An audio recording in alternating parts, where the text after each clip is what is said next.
Llegamos hoy en nuestro estudio al capítulo 4 de Ruth, y en este capítulo Booz llama a juicio al pariente que es más cercano a Ruth que él, quien no puede redimirla, según la costumbre en Israel. Booz se casa con Ruth y ella da a luz a Obed. En el capítulo anterior vimos las acciones de Ruth y Noemí. Ahora le toca actuar a Booz, de modo que en este capítulo veremos los pasos que da Booz. Comencemos pues leyendo el versículo 1 de este capítulo 4 de Ruth. Booz subió a la puerta y se sentó allí. Y aquí pasaba aquel pariente de quien Booz había hablado y le dijo, fulano, ven acá y siéntate.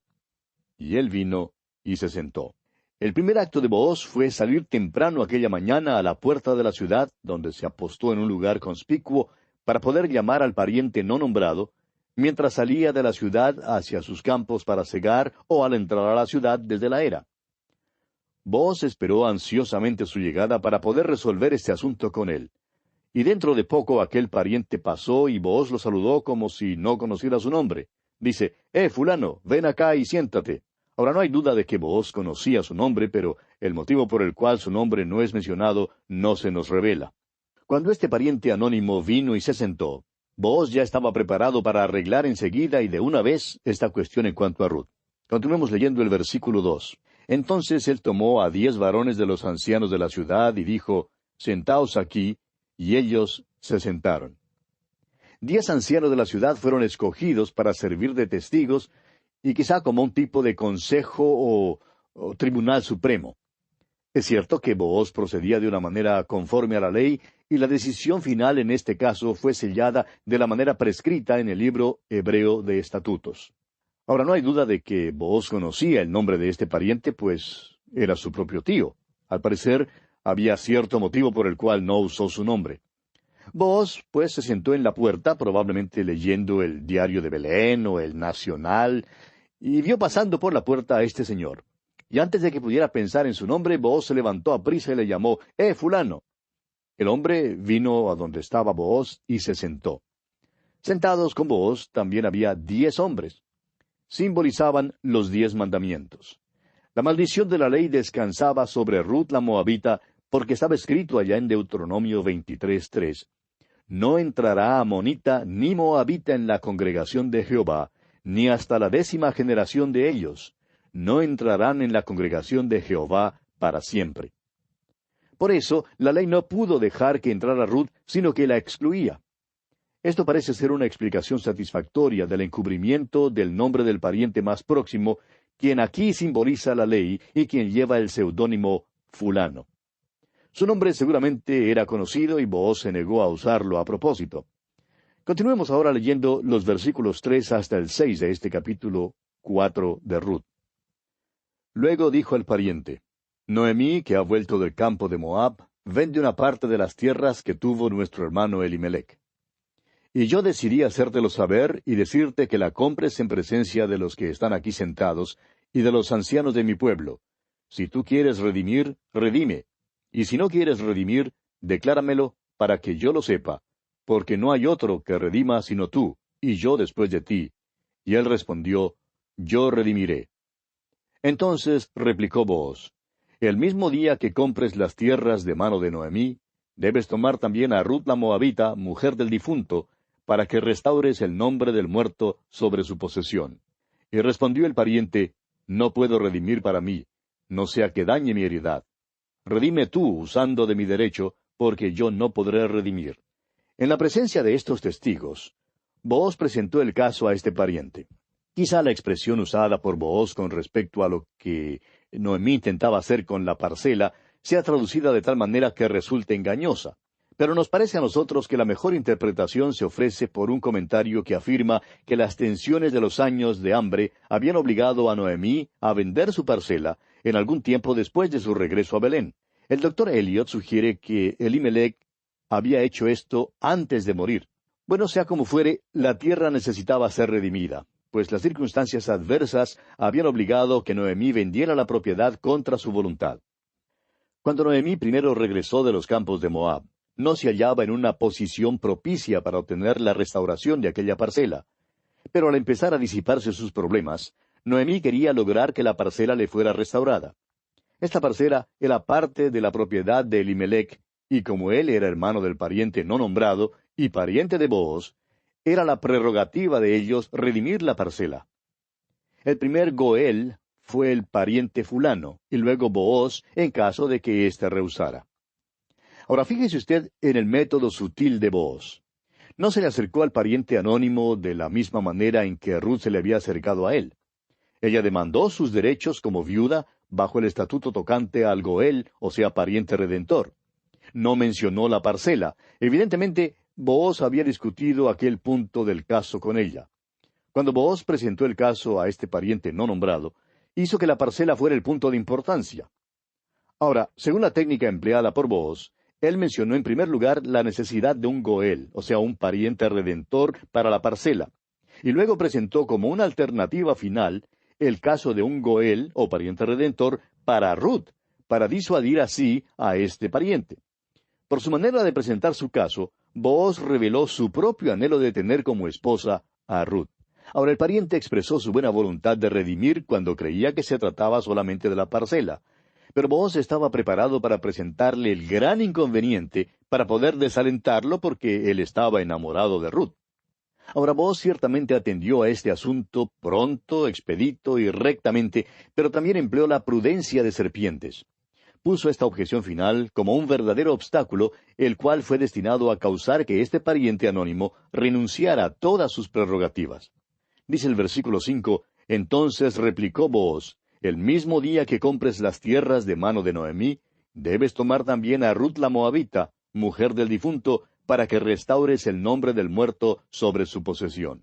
Lo que Ruth presentó como la demanda primera para un pariente redentor, Booz lo guardó como última, como un colmo. Ahora Ruth tenía derecho sobre la propiedad de Elimelec. Los dos hijos de Elimelec eran los herederos legales de la propiedad. Si uno o el otro hubiera dejado un niño, éste habría sido el heredero legal de la propiedad. Pero murieron sin tener hijos. Por tanto, sus esposas podrían pasar la propiedad a cualquier hijo que les fuera nacido del Goel, o sea, del pariente redentor de la familia de Elimelec. Les era posible por nacimiento traspasar el título de la propiedad a sus hijos.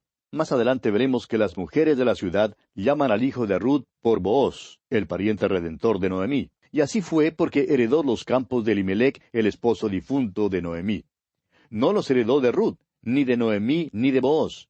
De ellos solo recibió el título de los campos. Ruth era la única que podía levantar a un hijo que heredaría la propiedad de Elimelec. Por eso, no solo fue un eslabón importante en la cadena de la genealogía, sino que también tenía ciertos derechos sobre la parcela en cuestión en la discusión entre Booz y el otro pariente anónimo. Por eso, la redención de la parcela comprometería al Goel, o pariente redentor, en los asuntos de la extranjera de Moab.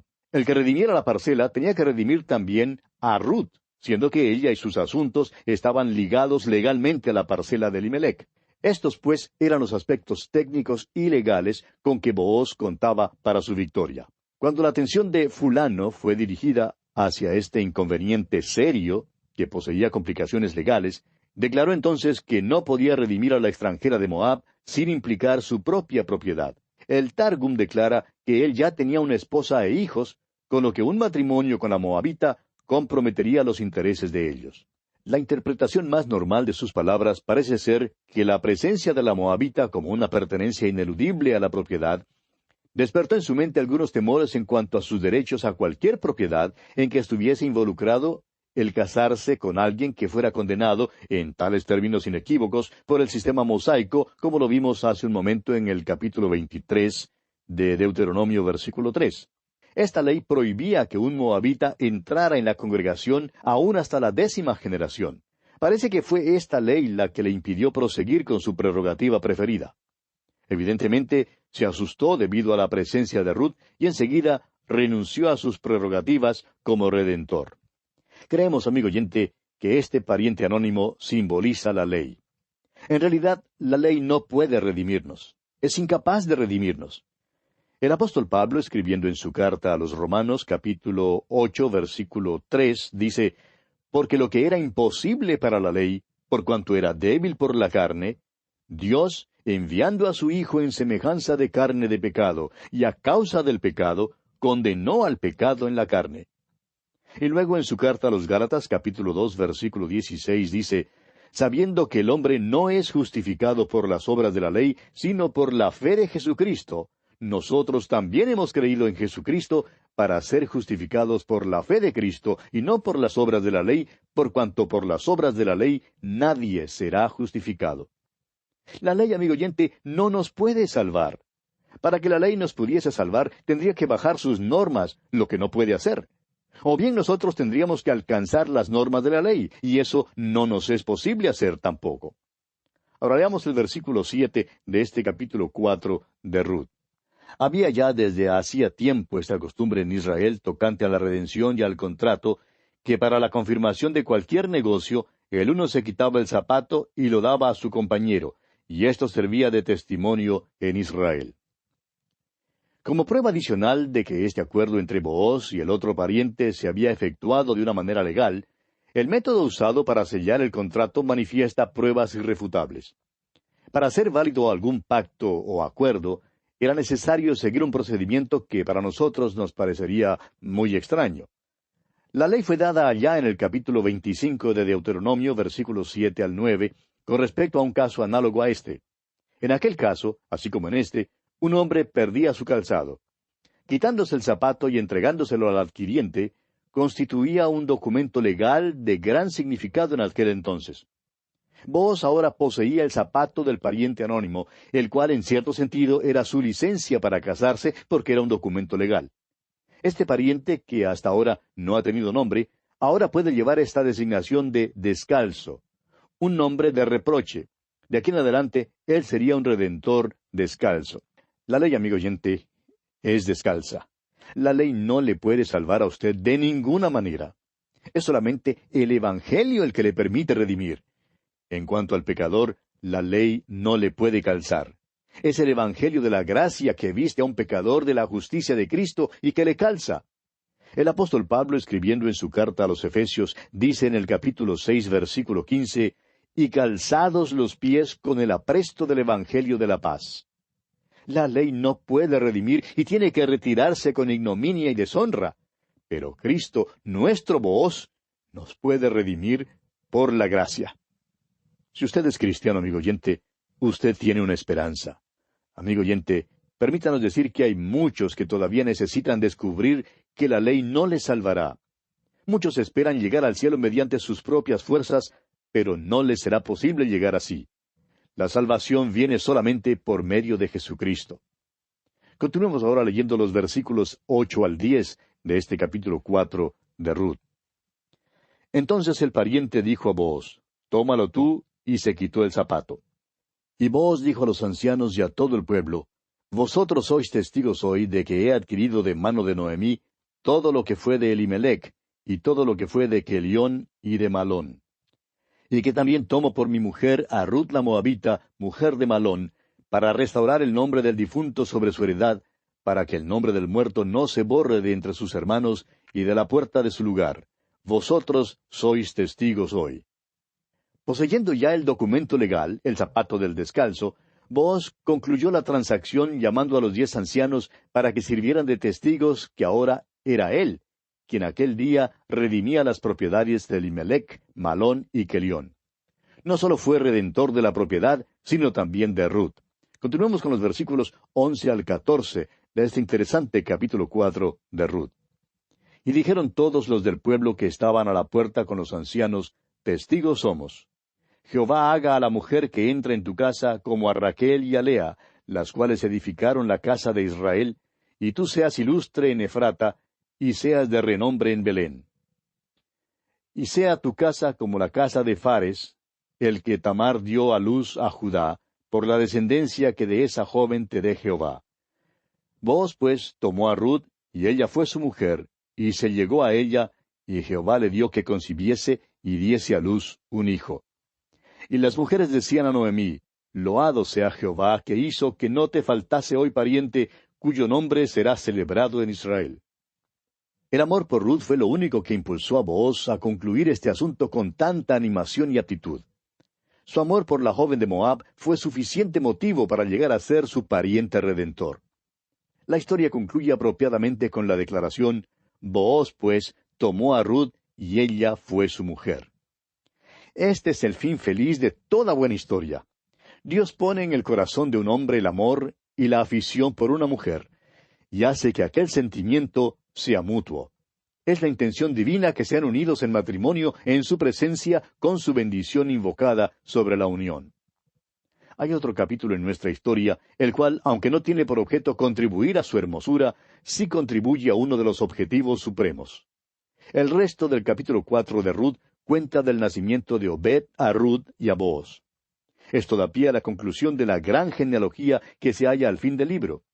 Esta genealogía es transferida en su entereza al principio del Nuevo Testamento en el Evangelio de Mateo. Presenta los incidentes de esta humilde historia como vínculo en el gran plan y propósito de Dios.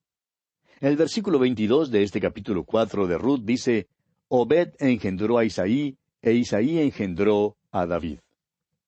El nacimiento de Obed a Ruth y a Booz en Belén representa vagamente el nacimiento de otro, cuya venida reverberaría hasta los fines de la tierra y produciría un efecto amplio y eterno sobre este mundo.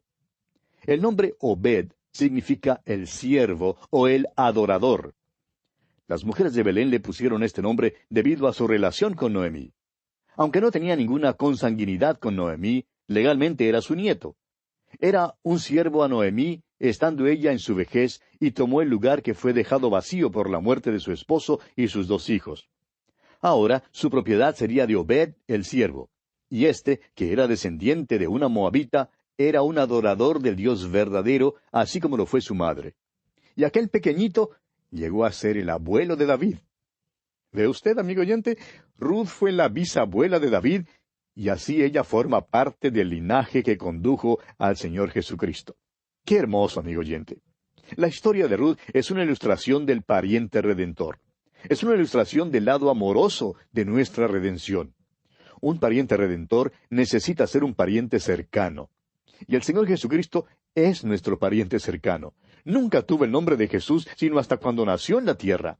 Nunca podría haber salvado a su pueblo de sus pecados antes de haber venido a la tierra. Dice el escritor a los Hebreos en el capítulo 2 de su carta, versículos 14 y 15, Así que, por cuanto los hijos participaron de carne y sangre, él también participó de lo mismo, para destruir por medio de la muerte al que tenía el imperio de la muerte, esto es, al diablo, y librar a todos los que por el temor de la muerte estaban durante toda la vida sujetos a servidumbre. Y el versículo 16 del mismo capítulo de Hebreos sigue diciendo que Cristo socorrió a la descendencia de Abraham. Y el apóstol Pablo, escribiendo a los Gálatas, dice en el capítulo 4, versículos 4 y 5, Pero cuando vino el cumplimiento del tiempo, Dios envió a su Hijo, nacido de mujer y nacido bajo la ley, para que redimiese a los que estaban bajo la ley, a fin de que recibiésemos la adopción de hijos. Jesucristo, pues, amigo oyente, es nuestro pariente redentor. Cristo sabe todo en cuanto a nosotros hoy en día porque fue hecho carne, y esto por amor a nosotros. Ahora, un pariente redentor tiene que estar dispuesto a redimir. Sin duda alguna, Booz estaba dispuesto a redimir a Ruth. Usted y yo, amigo oyente, tenemos un pariente redentor. Dice el mismo escritor a los Hebreos en el capítulo 12 de su carta, versículo 2, Puestos los ojos en Jesús, el autor y consumador de la fe, el cual por el gozo puesto delante de él sufrió la cruz, menospreciando el oprobio, y se sentó a la diestra del trono de Dios. Ahora, el pariente redentor también tiene que ser poderoso para redimir. Tenemos la idea de que quizá Noemí tuviera algunos parientes pobres. La mayoría de nosotros los tenemos. Nos imaginamos que cuando Noemí regresó a Belén, le fueron a visitar y llevaron con ellos un pañuelo tan grande como una sábana. Lloraron tanto que probablemente estaba hecho una sopa cuando se despidieron de ella. Todo lo que les fue posible hacer fue simpatizar con ella, pues no les era posible ayudarla. Dijeron, tú sabes que nosotros también hemos perdido nuestra propiedad. Ahora usted y yo, amigo oyente, necesitamos tener un pariente redentor que sea poderoso para redimir. Tiene que ser libre del pecado para poder redimirnos. Cuando el Señor Jesucristo vino a la tierra, Él pudo decir allá en el Evangelio según San Juan, capítulo 14, versículo 30, porque viene el príncipe de este mundo, y Él nada tiene en mí.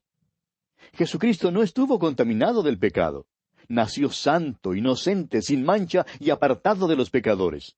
Él fue aquel sacrificio que cuando le pusieron en aquella cruz fue hecho pecado por nosotros. Él que no conoció pecado. Solo a Él le fue posible pagar aquel precio terrible. Ningún otro podía hacerlo. A usted, amigo oyente, no le es posible redimirme a mí, ni tampoco a mí me es posible redimirle a usted. Ni siquiera podemos redimirnos a nosotros mismos. Todos somos pecadores. Tratar de salvarse a uno mismo es como el tirar una cuerda salvavidas desde la cubierta superior a la cubierta inferior cuando un barco se está yendo a pique. Y el viejo barco de la humanidad y de la civilización se va a pique hoy en día, amigo oyente. Y hay muchos muchachos buenos por allá arriba en la cubierta superior que nos tiran las cuerdas salvavidas. Nos están lanzando la sociología y la religión y cosas por el estilo. Pero, amigo oyente, la cubierta superior también se va a pique junto con el barco. Fue necesario que uno descendiera del cielo para redimirnos. Jesús le dijo a Natanael, allá en el Evangelio según San Juan capítulo 1, versículo 51, de aquí adelante veréis el cielo abierto y a los ángeles de Dios que suben y descienden sobre el Hijo del Hombre. Cristo es esa escalera al cielo, amigo oyente. Él es el único que puede servir como nuestro pariente redentor. El libro de Ruth, proviniendo del tiempo de los jueces, es como una bella flor en un terreno lleno de malezas. La fragancia de esta historia ha sido llevada por el aire a los rincones más remotos de la tierra y revela el hecho de que la redención es una historia de amor. Fue el amor de nuestro pariente redentor al vernos sumergidos en la esclavitud del pecado lo que le impulsó a pagar con su preciosa sangre el precio de nuestra liberación y nos ha traído a su hogar y a su corazón porque nos amó con amor eterno. ¡Qué maravilloso Salvador tenemos, amigo oyente! Y bien, aquí terminamos nuestro estudio de este maravilloso libro de Ruth. Saldremos ahora del Antiguo Testamento y en nuestro próximo programa, Dios mediante, volveremos al Nuevo Testamento para comenzar nuestro estudio del libro de los Hechos de los Apóstoles, otro libro sumamente interesante. Será entonces hasta nuestro próximo encuentro. Que Dios le bendiga abundantemente.